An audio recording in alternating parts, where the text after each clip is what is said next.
Welcome to part 5 of the 5 indestructible mindsets for recovery from ankylosing spondylitis. This is mindset number 4. You own your habits. Who chooses what you eat or don't eat? Who decides whether or not you're exercising today? Who's in charge of how you feel? Well, if your health and therefore your happiness depend on other people like a doctor or a therapist or even a family member, well, your odds of recovery are pretty much slim to none. So if you don't feel in charge of your health and in charge of your own happiness, then we're going to change that. Now, we'll start here. Understand that happiness is a skill set, and it's one which eventually becomes a habit.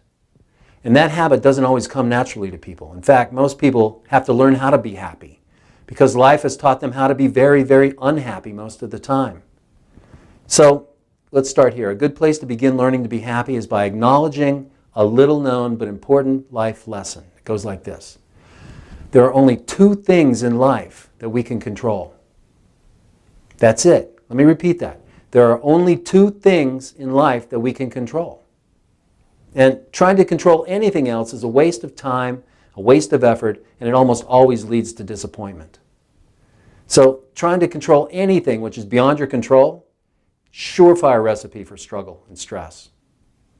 So now let's do this right. And you should know this lesson is really very simple because, as I said, there's only really 2 things we can control, and those 2 things are these. First, our beliefs, and secondly, our behaviors. Most people can't even control those. I mean, they've been told what to believe, and their society and their communities told them what their beliefs are that make them who we are and what we do. And so their beliefs and behaviors follow each other based on what they've been given.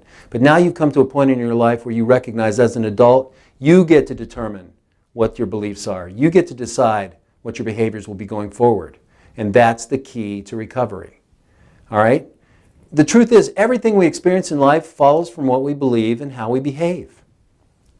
So in other words, what we think and what we do. Now, your mission is to choose one small thing you can control, one belief or one behavior, and then do it again and again until you master it. So think of it like building a muscle. Keep exercising this belief or behavior until it becomes an ingrained habit that you no longer have to think about. That's a habit. So once you get through a month or 2 of exercising this new belief or behavior, it will become a habit. If you don't backslide and you keep at it, then you don't have to think about it after 30, 60 days. It just is ingrained and easy to choose.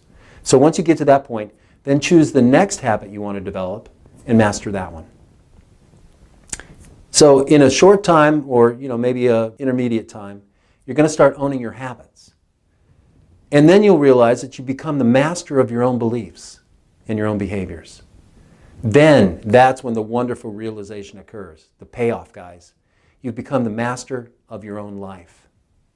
And when that happens, you are fully empowered to achieve any goal that you can believe in.